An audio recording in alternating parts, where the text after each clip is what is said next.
Amigas y amigos, sean todas y todos bienvenidos a la entrevista. Como siempre, un verdadero placer contar con su amable audiencia. Hoy estamos muy contentos de recibir a un distinguido invitado. Se trata del profesor Pedro José Domínguez Chaparro, quien es docente universitario de la Cátedra de Pensamiento Filosófico Contemporáneo, Problemas Económicos de Venezuela, Historia Contemporánea de Venezuela y América.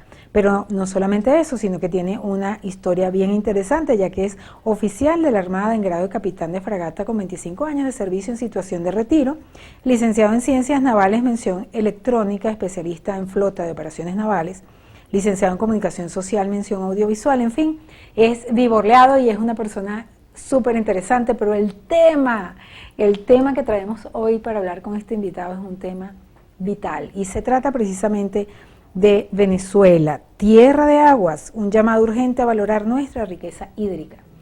¿Cuántas veces nosotros hemos valorado y dado gracias? Porque abrimos el chorro y sale el agua. Pero ¿qué sentimos cuando no sale? Es algo bien interesante. Profesor, súper agradecido de tenerlo acá, que se haya tomado su valioso tiempo para trasladarse con nosotros a los estudios de Mira TV y hablar de un tema tan importante. Muchísimas gracias. Gracias, Daisy Oropesa, y al prestigioso canal. Aquí contando con poder difundir y sensibilizar a la población venezolana a través de este espacio televisivo de la problemática del agua que desde un tiempo para acá se nos ha venido haciendo muy recurrente y se nos ha venido haciendo como parte de hábito de la vida misma.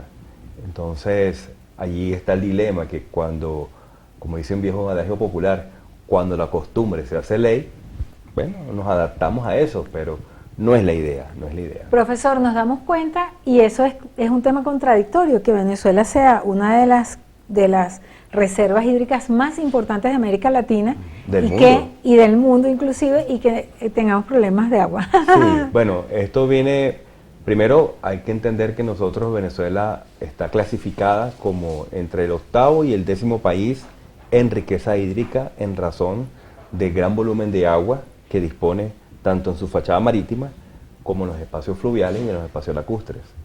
Ahora bien, cuando Venezuela entra en el siglo XX, entra en un proceso de modernización, porque Venezuela era un país muy atrasado y el obtener agua, el disfrutar de agua, tienes que ir a las nacientes, a un río, a una quebrada, o si contábamos con el efecto gravedad, a través de acequias, tomabas de una caja de agua, un pequeño embalse, por decirlo así, y por gravedad te llegaba el agua a tu casa. O sea, la gente con los 2 palitos y los tobitos desde el río o yendo a lavar. La gente privilegiada, la gente con riqueza, ¿verdad? Cerca de esa caja de agua tenía las acequias, unas tuberías muy rudimentarias de barro quemado, ¿okay? Porque no había plástico, no habían todas estas tecnologías que disponemos hoy en día. Y aquel pobrecito, aquella persona con escasos recursos, tenía que recurrir a cargar. Estaban los famosos aguadores, que iban con su mula, con su caballo, con sus yeguas, a llevar agua a un sitio determinado y usted pagaba, ¿verdad? Por recibir agua. Profe, ¿sabe qué? Me interesa muchísimo que usted nos cuente ese amor y esa dedicación que le ha puesto durante tantos años a estudiar esa riqueza hídrica de Venezuela y esa historia que es tan cercana a nosotros, pero que a veces la dejamos atrás. Sí. ¿Por qué usted se tomó ese tiempo y le ha dedicado tanto tiempo a este recurso específicamente? Porque en primer lugar, como te acabo de decir, Venezuela entra en su fase moderna con electricidad, con bombas, planifica estratégicamente embalses para cumplir 4 funciones: consumo de agua potable, control de inundaciones, generación eléctrica y para el cultivo, porque aumenta la población, necesita más alimentos, ganado. Y todo ese crecimiento, me imagino, sustentado con la renta petrolera, ¿no? Claro, por supuesto. Entonces, cuando viene a Venezuela a recibir los grandes recursos producto de la renta petrolera, la gente piensa, bueno, vamos a pensar en mañana, vamos a pensar en crecer. Hay dinerito para planificar. Exacto, entonces vienen las ciudades, comienzan a urbanizarse, ya no tienes que depender de las acequias o de las cajas de agua, sino que tienes que disponer de un sistema de bombeo desde los embalses y que te llegue esa agua a tu casa, potable, con un proceso de purificación, de que sea el agua que cumpla con este requisito, inolora, insalubre y sin mal olor. O sea, con esas tres condiciones, pues tú sabes que el agua es de calidad. O sea, el agua pasó por un proceso de potabilización. ¿Por qué me atrae esto mucho? Bueno, porque hoy en día hay muchas naciones que ya están en estrés hídrico. ¿Y qué es el estrés hídrico? Bueno, que ya las fuentes de agua con que disponen tienen que racionarlas, porque la población ha aumentado y la demanda es mayor que la oferta. Venezuela aún tiene elementos hídricos, pero está la situación de la contaminación, está la minería ilegal, está la tala, está la quema, está la destrucción de la partida de nacimientos, que son los parques nacionales, porque precisamente los parques nacionales se colocan o se establecen para preservar las nacientes de los ríos y aunado a eso, a la flora y fauna, que muchas de ellas son endémicas. ¿Qué significa endémica? Que son propias, que se han desarrollado y se han evolucionado en función del clima, la humedad, el agua, y que no se han desarrollado en otras partes del mundo. Son muy susceptibles. El hombre, por fortuna, es un ser animal que se adapta. Yo estoy en el Polo Norte, voy al llano, voy al desierto, pero un pingüino no lo puede sacar de su hábitat y meterlo en el Sahara. Sabe que lo escucho hablar y me parece que es un tema súper apasionante, ¿no? Y quizás personas, por ejemplo, hombres del desierto, quienes se han criado y forjado en base a que el valor no lo tiene nada más sino el agua, porque es la vida, quizás comprendan a profundidad este tema. Nosotros, acostumbrados al agua que fluye bajo nuestros pies, en la brisa, en todos los ambientes posibles, que tenemos un país total y absolutamente privilegiado desde la perspectiva natural, quizás no le tomamos el valor a este tema. Precisamente por eso, porque bueno, como tenemos suficiente agua, pero ahí es donde viene mi intención, de comenzar a tener conciencia, porque el país tuvo una planificación muy acertada, con gente experta, asesorada bien, y se construyeron 93 embalses que tiene el país. ¡Wow! ¿Y esos 93 están funcionando? Y el último embalse que se construyó fue en 1999. Sabemos del 99 para acá, Venezuela tuvo recursos cuantiosos para por lo menos continuar con la construcción. ¿Y por qué es importante un embalse? O sea, ¿qué significa eso para un país? ¿Por qué es importante hacerlo? Bueno, porque tú puedes planificar la construcción de un embalse para que cumpla, como te indiqué, control de inundaciones, para el cultivo, el riego, para el consumo humano y generación eléctrica. Un ejemplo muy notable de eso es el embalse de Calabozo, que fue construido en la década del 50. O sea, un embalse en el llano, porque ustedes conocen Calabozo. Es planito. Es plano, pero se concibió esa creación allí y era para contener profundo, como para contener, no sé, para contener el río Guárico, que en la época de invierno, como es llano, anegaba todo. Entonces se planificó, se contuvo el río a través de este gran embalse, que el muro mide 15 kilómetros de largo. Wow. Entonces tú vas de San Juan de los Morros a Calabozo y obligatoriamente tienes que pasar por encima del embalse. Lindero. Ves de un lado el mar de agua dulce. Qué bello. Y de este lado, a 60, 70 metros de altura, tienes el llano. Y entonces retienes el agua para evitar inundación, y ese sistema de ese embalse fue diseñado para el riego de todas las áreas cercanas a Calabozo para el cultivo. Entonces tú estás garantizando la papa, el cultivo, por todo el año, porque tienes agua. Y aunado a eso, esa agua también para el consumo humano de la ciudad de Calabozo y los pueblos aledaños. Entonces ahí tenemos una muestra fehaciente de la utilidad de un embalse. Otro caso, el más emblemático de todos, que es el Guri.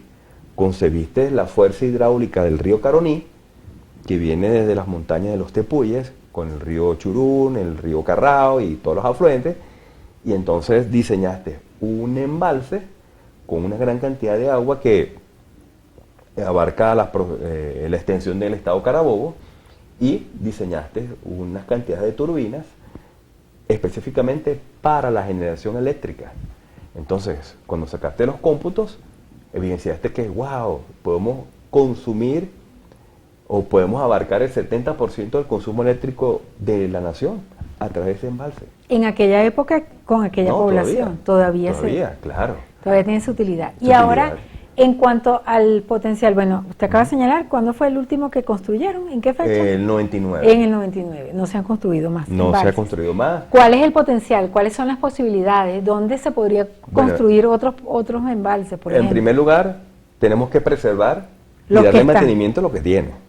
Que sí es dramático esa parte, porque por eso los apagones también, ¿verdad? Sí, porque el agua, como es bombeada por electricidad, si se te va el sistema eléctrico, si no hay generación eléctrica, ¿cómo bombeas agua? En el caso aquí de Los Teques, estamos a 1.300, 1.400 metros sobre el nivel del mar, y aunque usted no lo crea, el agua que recibe Los Teques, además de un embalse que es agua fría, si no me falla la memoria, que es bellísimo, la gran cantidad de agua que te viene de el sistema TUI 3, que es de Camatagua, que está a 130, 120 kilómetros de aquí. Entonces, estás a 200 metros sobre el nivel del mar, en el embalse Camatagua, y tienes que bombear con gran fuerza eléctrica hasta 1.200, 1.300 metros, toda la región de Los Teques. Y así mismo pasa con Caracas. Caracas fue creciendo, creaste el TUI 1, sistema TUI 1, no dio abasto, tuviste que crear el sistema TUI 2, 7 embalses en el estado Miranda, Lagartijo, Taguasa, Taguacita, entre otros. No se dio abasto y tuviste que recurrir a construir en Camatagua, de Caracas, 170 kilómetros para abastecer a la ciudad. Profe, ¿sabe que estoy sensible con el tema? Porque por casualidad de la vida, yo vivo en una cota alta de Colinas de Carrizal, y digamos que es el último tramo que llega el agua. Él está llegando a la cuadra, digamos que al principio de la cuadra, y a mí no me ha llegado el agua. Entonces, estar sin agua, abrir el chorro y que no tenga agua, yo digo, pero ¿por qué, Dios mío, si se supone que nosotros tenemos un país lleno de tanta agua, que somos bendecidos, que no somos el desierto del Sahara, ni estamos en el Medio Oriente? ¿Por qué yo abro el grifo y no hay? Y de paso, el agua la aumentan cada vez que voy a pagar el agua, es más cara. Bueno, hay muchos elementos ¿qué está pasando? que obviamente no alcanzará el programa. Pero en primer lugar, el personal idóneo que haga mantenimiento, que controle y que emplee toda la infraestructura para hacer llegar agua, pues ha sido afectada por el efecto diáspora. Ingenieros, técnicos, que conocían personal, cómo se batía el cobre, como dice el refrán popular. Así como la industria petrolera, así como la industria gasífera y todo lo que se ha ido gente. Entonces los pocos que están o los pocos que quedan, de manera empírica, no con esto no quiero hacer ningún juicio de valor, han tratado de mantener el barco a flote. 2.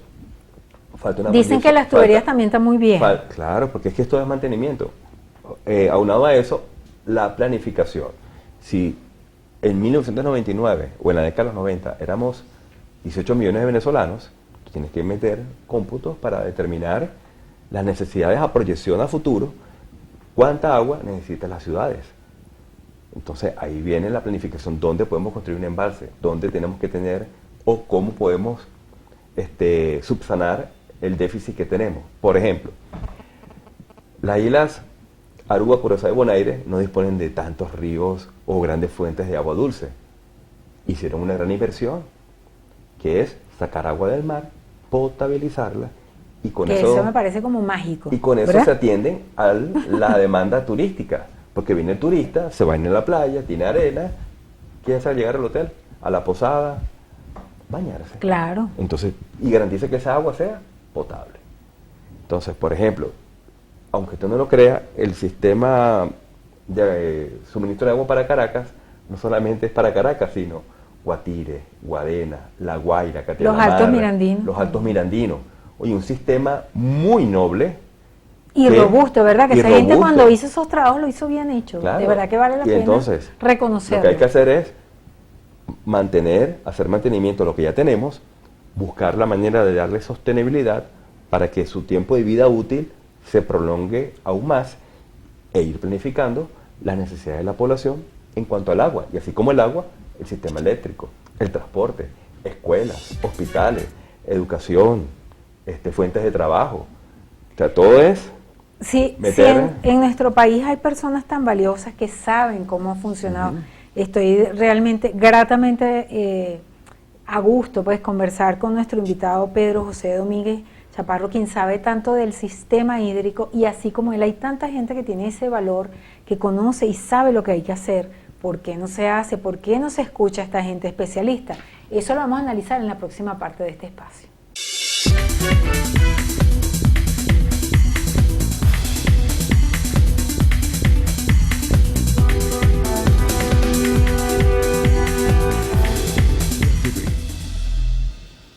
Venezuela, tierra de agua, un llamado urgente a valorar, a reconocer la importancia de mantener nuestro gran recurso hídrico. Y precisamente estamos conversando con un distinguido invitado, el profesor Pedro José Domínguez Chaparro, con quien estamos hablando acerca precisamente de todo lo que subyace dentro del sistema que tenemos en Venezuela, con una cantidad de embalses, de infraestructura realmente valiosa, muy robusta, que tiene en este momento la debilidad de no contar con un mantenimiento adecuado.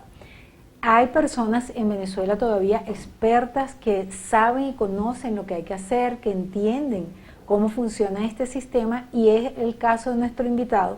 Y nos queremos reflexionar con él y que él nos cuente por qué no se hace, o sea, por qué si es algo tan valioso, tan importante, tan cercano, inclusive cercano a la salud de los seres humanos, porque un agua contaminada, ¿qué hace? Cuando uno se toma un agua contaminada, quién sabe qué cantidad de elementos pues terribles, inclusive se ha dicho que hay lugares donde excremento y todo eso está en el agua que supuestamente debería ser potable. ¿Por qué no se pasa esto en Venezuela? No entiendo y quisiera que el profesor me explique.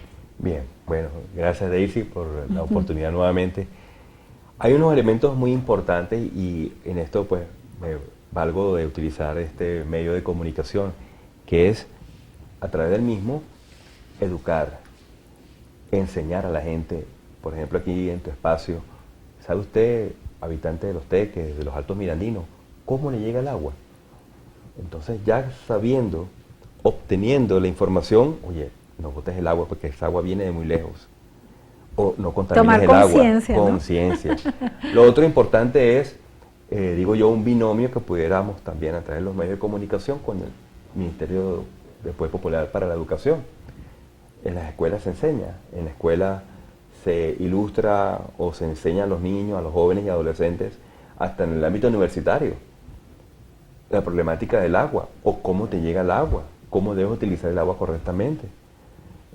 Entonces hay gente que utiliza el agua, vamos al caso de un hogar, bueno, voy a lavar los corotos, los enseres de la cocina, deja el agua abierta ahí. O sea que hay que enjabonar primero, después. Entonces, exacto, hacer unos pasos y cuando venga el agua aprovechar y hacer el uso racional. Igualmente cuando el aseo personal, no, voy a abrir la llave, voy a esperar que el baño quede como un sauna, y entonces han pasado 5 minutos y oye, esos 5 minutos que se despilfarró esa agua, oye, otro la está necesitando. Entonces, sembrar conciencia. Y por último, bueno, hay muchos podrían pensar que esa agua se recicla. Sí, podrían pensarlo. Pues. Hay países que reciclan el agua. Es decir, pero el agua que la gente se baña y el agua se va por el bañal, y pueden pensar, bueno, eso vuelve otra vez por la naturaleza, por las nubes, llueve de nuevo, bla, bla, el ciclo del agua. Bueno, yo tengo dentro de mi espacio de difusión que tiene un programa de radio. De radio, que digo... ¿Dónde podemos escuchar ese programa de radio? En Radio UCB Conecta. ¡Qué bello! Sí, ¿A qué hora? Radio online los martes a las 9 de la mañana. Y el tema es el agua. Es el agua, sí. ¡Qué bien! Hablo de cada estado. ¡Qué bonito! Las potencialidades que tiene en sus ríos, si tiene fachada marítima, cuántos embalses, los parques o las áreas de bajo administración especial, las ABRAES, que vienen siendo los parques, los monumentos naturales, que se han preservado o se tiene la intención de preservarlos, y con esto pues hacer entender el problema del agua. Entonces, teniendo estos elementos importantes de conocer cuánto tienes de agua, cuánto dispones de agua, creo que se está cumpliendo el objetivo de sensibilizar a la gente. ¿Qué pasa con el agua cuando se abre el chorro del agua y se más de la cuenta fregando, o la gente se baña y se Se despilfarra se pasa el agua, de... se ajá. despilfarra el agua. Pero Ahora ¿para bien, dónde va hay que ese agua? entender- ¿Por qué se despilfarra si el agua es un recurso que se supone que vuelve a través Bueno, del cielo? El agua cumple un ciclo hidrológico, Ajá. ¿verdad?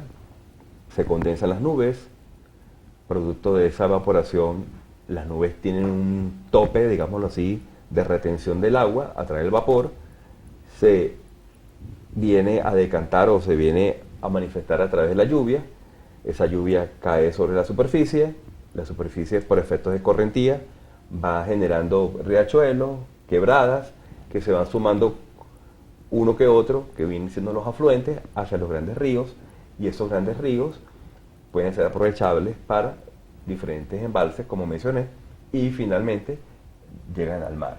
En el mar vuelven otra vez a evaporarse, o en los lagos, o en los mismos ríos, y se cumple el ciclo hidrológico otra vez. Pero yo utilizo una frase, como diría, de mi propia autoría, Ajá. que dice que el agua, aunque sea un recurso natural renovable, no quiere decir que sea perdurable, porque está ¿Cuál es la sometida diferencia? la contaminación, el despilfarro, el mal uso del agua. Mire, aunque usted no lo crea, el agua se utiliza para tintes, para la ropa, para elaboración de cualquier elemento que sea producto de una manufactura, de un producto manufacturado, y esa agua ya no vuelve otra vez al ciclo hidrológico porque ya se quedó impregnada en una tinta, en una pintura, en un elemento como unos alimentos. Entonces hay que tener conciencia, hay que cuidar lo que tiene. ¿Cuál es el Y riesgo quiero- que tenemos en Venezuela? Bueno, no tanto el riesgo, sino sentarse a pensar en agua, sentarse en pensar en mañana, así como hicieron estos venezolanos a principios del siglo XX, que lograron que usted tuviera agua en su casa. Que tuviera que ir para el río cargado a lavar. Exactamente. ¡Ay, Dios mío! Venezuela tiene, y es un problema, bueno, no digamos un problema, es un hecho evidente que los españoles cuando llegaron, no estoy echando la culpa a los españoles, ¿ok? Sino que ellos llegaron Traen una cultura. tomaron su asentamiento donde vivían los habitantes originarios. Claro. Claro, impusieron su agricultura, impusieron su forma de vida distinta a lo que tenían los habitantes originarios, porque el habitante originario no conocía mucho de la agricultura, digamos, a una explotación de grandes cantidades. Entonces, el español, para buscar la comodidad, buscó sitios de un clima Los mejores fresco sitios al lado de los ríos. y cerca del mar. Entonces, nuestra población está concentrada aproximadamente en un 28% del territorio, que corresponde a la fachada centro-norte costera. El resto hacia el sur, llanos, sabanas, prácticamente el 72% no es habitable o no ha sido tomado Poblado. pues, para el desarrollo como la región centro-norte costera. Entonces hay que planificar en función de que, bueno, ya creo que estamos llegando al tope de la región centro-norte costera, de mi opinión, vamos a desarrollar el sur, los llanos. O sea, mire, nada más el hecho... hay gran potencial. Nada más el hecho, el Estado Bolívar, que su extensión territorial son 243.000 kilómetros aproximadamente, ahí caen perfectamente Corea del Norte y Corea del Sur. Wow, qué gente, ¿no? Es Y entre mucha las dos gente. Coreas hay más de 100 millones de habitantes. Y las dos caben perfectamente en extensión territorial en el Estado Bolívar. O sea, que Pero es un cuando estado tuvi- gigante. Claro, Bellísimo, por cierto. claro. No, yo fui hace 30 años, Hay, no sé cómo hay estará ahorita. estados venezolanos que son más grandes que muchos países centroamericanos. Entonces, es cuestión de adecuar esos estados, ver sus potencialidades en cuanto a las actividades económicas que puedan generar ingresos al país, como el turismo. ¿Sabe qué país? La agricultura. ¿Sabe qué país es rico en potencialidad turística este?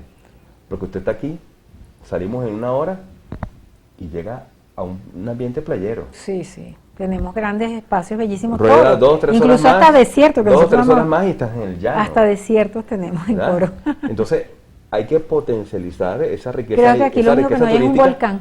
pero para esa riqueza hídrica, turística, tienes que preparar técnicos medios, técnicos superiores, Claro, atención al turista, pues. lo que licenciados en significa. turismo, la infraestructura el agua. Oye, llega un turista, se va a querer bañar y no tienes agua. No, chico, yo no O voy sea, a Venezuela. profesor, usted ha hablado de un tema que es tan básico, ha hablado de dos temas básicos, que es la educación y las posibilidades y el potencial que tiene Venezuela. En materia de turismo, por ejemplo, me parece pues grandísimo. Sin embargo, cuando uno va a las casas, hay un amigo en estos días que comentó algo así por el estilo, decía, estamos preparando excelentes profesionales universitarios, súper competitivos en cualquier área y tal, pero que no van a salir de universidad, no van a tener dónde desarrollar su carrera, porque las carreras no sirven para nada. Algo así dijo brutal, ¿no? Que me pareció, pero en realidad a ciencia cierta hay que revisar las carreras, hay que revisar los pensum en las universidades y hay que adaptarlas a la realidad del país. Esa realidad del país viene siendo como un consenso. Pero tendría que tener la realidad del país también un plan. Un plan, claro. De patria. Una planificación ¿no? estratégica para mañana. Una proyección de 5, 10, 15, hasta 20 años. Bueno, vamos a desarrollarnos turísticamente. Bueno, vamos a ver cómo están las vías. Porque, ¿dónde va a ir el turista? Por las carreteras, por las autopistas. Profesor, usted a veces se siente como un tucucito. ¿Sabe que hay un cuento de un tucucito? Que había un incendio y un tucucito llevaba una gotica para apagar el incendio. Y todos los animalitos corrían y él llevando una gotica de agua. Yo lo conozco como colibrí también. Ajá, un colibrí. Ajá. Sí, un colibrí perfectamente. Tucucito por la canción de Tucucito, Tucucito. Ajá, también.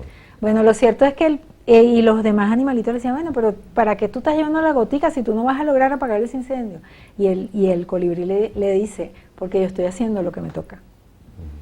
Usted está haciendo lo que le toca y es algo titánico, lo quiero felicitar y es un reconocimiento el cuento del tucucito. Bueno, la idea es que sí. Como un famoso personaje humorístico de hace unos años, se me cae la cédula. Ah, bueno, ya se le cayó, mire ahí. Sígame lo bueno, ¿verdad? Sí. Entonces hay que pensar en agua, hay que soñar con agua, hay que querer el agua y por encima de eso valorar que sepamos todos que Venezuela es una tierra de aguas. Hay un vocablo de la etnia Wayuu que ellos decían Venezuela, ¿verdad? Y al preguntársele, ellos decían que era como una forma de agua. ¿Okay? Entonces, somos un gran país, de verdad. Y hasta qué punto después nos llamaron Pequeña Venecia, y Venecia es una ciudad que está rodeada de agua. Claro. Entonces, pienso yo, agradeciendo tu programa, Daisy, que pensemos en el agua, que no esperemos como les pasa en estos momentos a México, que están en un estrés hídrico. Y un estrés hídrico significa que las cantidades de agua que tienen están contaditas. O sea, vamos a poner agua de tal hora a tal hora, porque somos muchos mexicanos, hay que hacer los tamales, hay que comer burrito, pero tenemos que mantener el agua que nos queda, porque no tenemos. Y qué horrible es estar sin agua, de verdad que sí. Que uno se siente, o sea, a veces las personas no valoramos lo que tenemos. En estos días estaba hablando con mi hijo Ramón Antonio, que le encantan estos temas intelectuales, y él decía que nosotros en cualquier casa de Venezuela vivimos mejor que los reyes de la antigüedad en sus grandes palacios, que no tenían agua corriente, no tenían baño, o sea, no tenían esos servicios con los que nosotros lo damos por sentado. Entonces, por eso que estos temas son fundamentales. No puedo dejarlo escapar sin preguntarle desde la perspectiva de su experiencia en la Armada. ¿Eso lo sensibilizó con este tema? Sí, mucho, pero más que todo cuando de niño yo soy la personificación o la encarnación de ese popular aguinaldo venezolano. Si la Virgen fuera andina y San José de los Llanos, el niño Jesús sería un niño venezolano. Ay, Dios mío. Ay, entonces, Dios mío. ¿qué pasa? El niño Jesús. ¿Qué pasa? No, Pedro. ¿Qué pasa? Bueno, mi mamá nació en Táchira, entonces salí de Caracas a visitar a mis abuelos, los papás de mi mamá. Era una odisea atravesar toda Venezuela desde centro-occidente. Y mi papá nació en lo más criollito del mapa, en el Orza.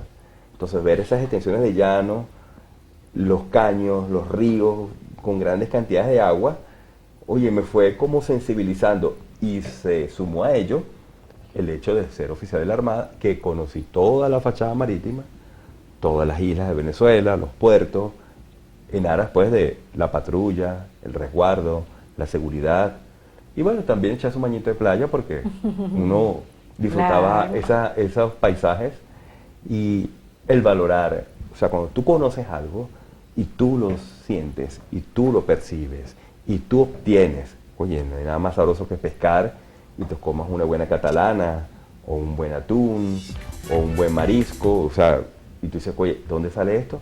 De tu espacio, de tus aguas. Yo creo que hay que dejar de ver las pantallas un poquito y ver un poquito el cielo y la naturaleza y nuestro propio entorno que es tan lindo. Sí. Profesor, para finalizar, pues sus recomendaciones para los hogares, para los seres humanos, para los venezolanos de manera muy particular, bueno.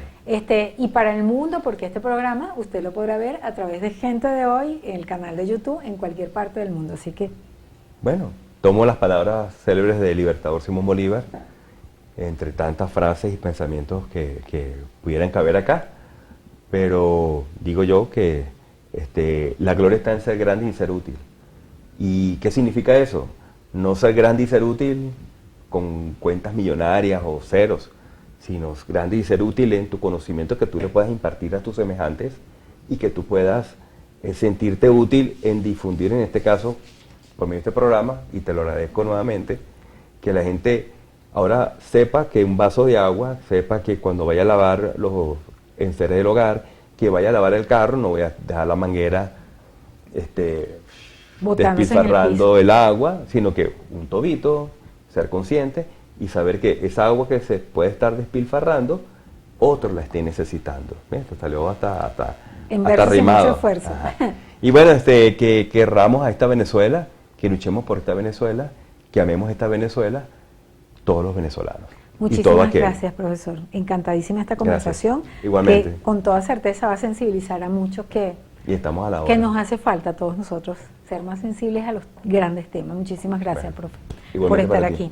Fue así, conversamos con el profesor Pedro José Domínguez Chaparro, un tema maravilloso acerca de la importancia del agua en nuestra vida y el contexto venezolano que es fundamental para nosotros.